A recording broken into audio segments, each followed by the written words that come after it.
Welcome to another episode of Static Age. We're on a video rage. I want to get at least one movie going in this series, so I'm going to chat for a minute about Mandy from 2018, starring Nicolas Cage and Andrea Riseborough, if that's how you say her name, and others. This movie is one of my all-time favorites. I think it will remain that. So it's really worthy of a more proper video trying to dig into it a little bit, which I will do. But this is just a placeholder, or let's say a little intro to it where I just enthuse about it for a second and try to say something coherent about this film that really impacted me. I didn't see it when it came out. The trailers looked awesome. I just didn't have access to it, and then finally saw it not that long ago. And I guess I went in with middling expectations. I knew it looked cool, but I wasn't sure it was going to be great. So maybe that helped, because I was just beyond blown away. It immediately brings up this whole tricky territory about sort of art house horror, if you want to call it that, or just sort of high art takes on horror cinema. And I gather that the horror viewing public is really mixed about this. And I remember when The Witch came out, and I went and saw it with one of my kids. We saw a midnight viewing, or rather a late night viewing, and it finished around midnight on Halloween, I think. And we walked out of the cinema just so shook. And that was the first for me of a contemporary spate of horror cinema starting really to re-achieve a high level.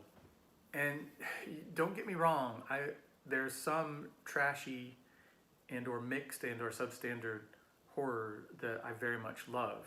And I understand that that's a lot of times the point. I also understand that things can just get way too snooty on so many levels. I've also even said before that sometimes I think when people come in and try to use horror who don't really love it but have these high art ambitions, I don't think they do a very good job of it, though I think sometimes they do. I do think in the case of The Witch, and Hereditary would be another high mark example for me, I do think these directors are into it and understand and love horror. But I remember being disappointed at the time that there was this wave of response from horror fans of oh, we don't need all this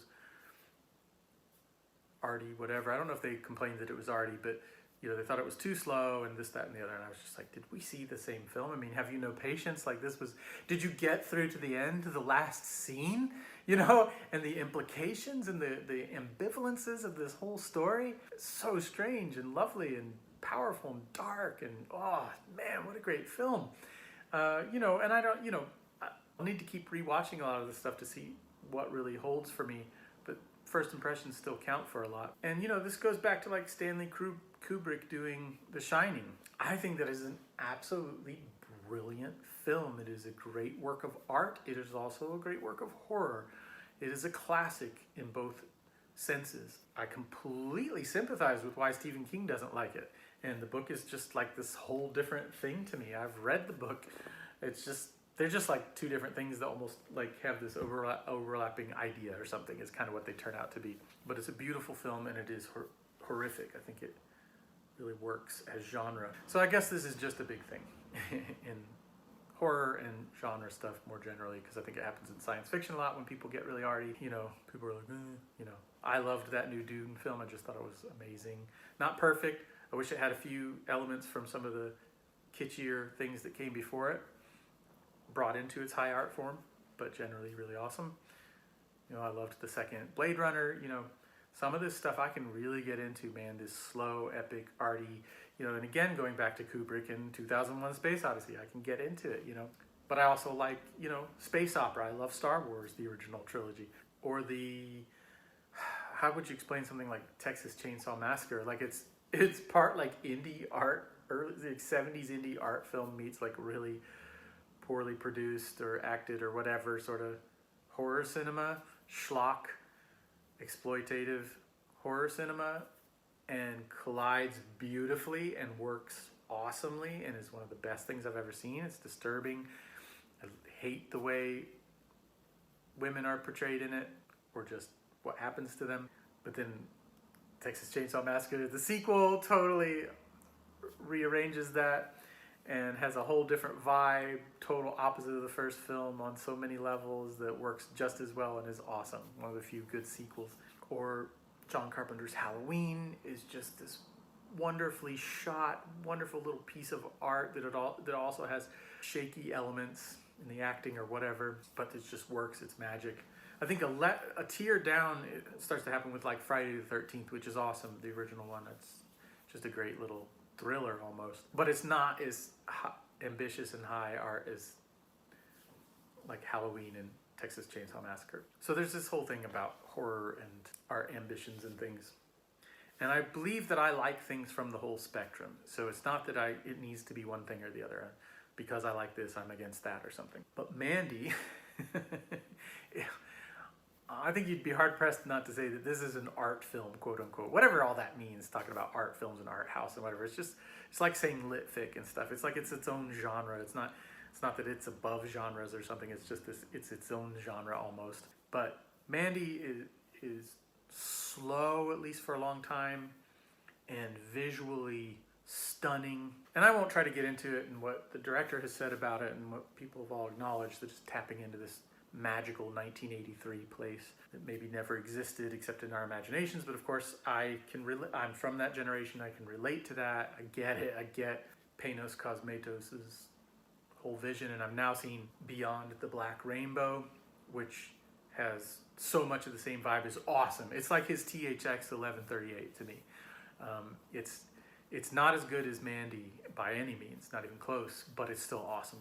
Anyway, I'm into everything about Mandy, that whole slow art thing, the whole weird, I don't know, is it neon or what is it, but that color scheme and the mixture of elements of otherworldly horror and supernatural horror and slasher and folk horror and absurdity and the heavy metal aesthetic. It just rules. And those chapter titles, everything about it rules.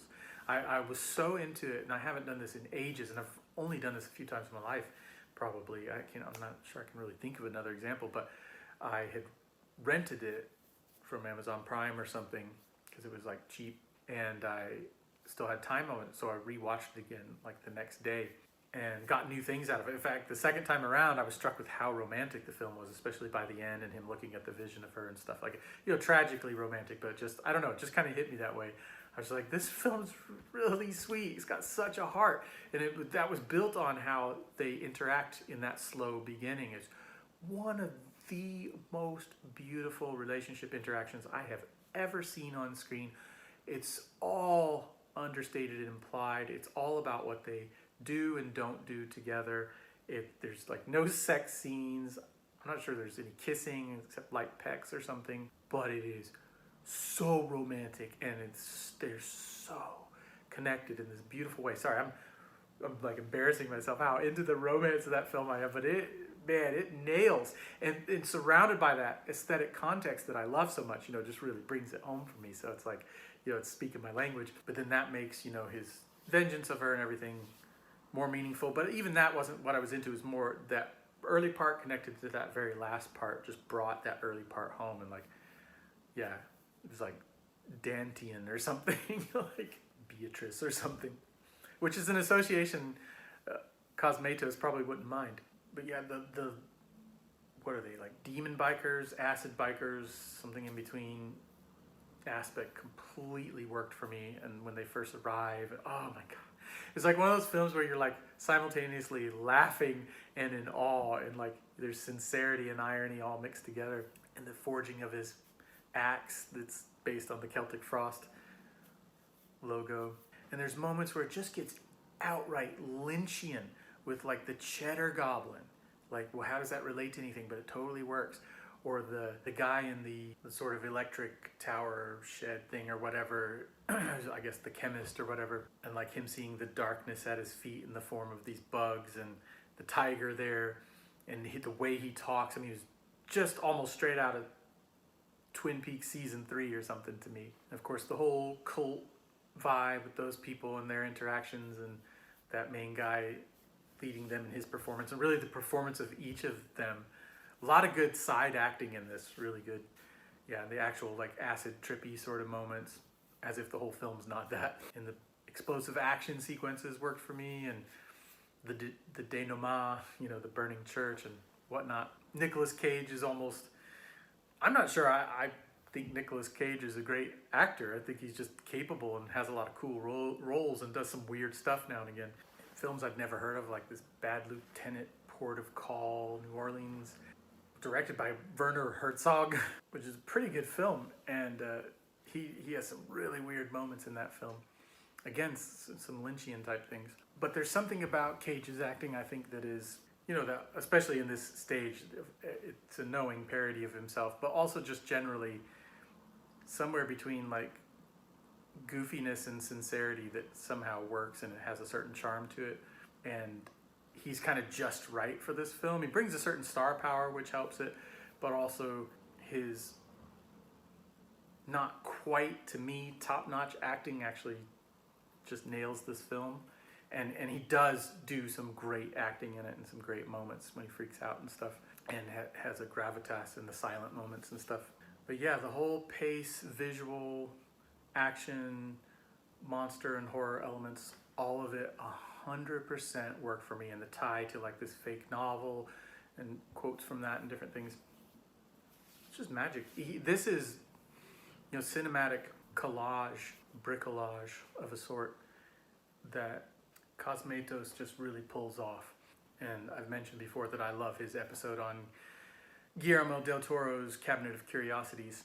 It's not as good as Mandy or Black Rainbow, I'd say, but it has the limitations of a TV budget, I think, but it was awesome. Anyway, he's done very little because I think he works kind of slowly because he's got a real vision, and I hope he sticks to that. I'm trying not to have too high of hopes. I'll be happy just for Mandy, I guess, but it'd be amazing if he goes on and continues in this vein. So at some point I'll try to say something more significant about this film and maybe go through some beats and stuff, but it's just awesome. And it just really impacted me with its aesthetic, its heart, and its sense of, to me, horror done right, done well. I absolutely love it. I'll have to think of a ranking of films, but right now it would definitely be in my top 10. What did you think of Mandy? And have you seen his other stuff, and what did you think of that? And what do you think of this discussion about sort of arty horror, how these things go together or don't go together type thing? Let me know what you think. Thanks for your support.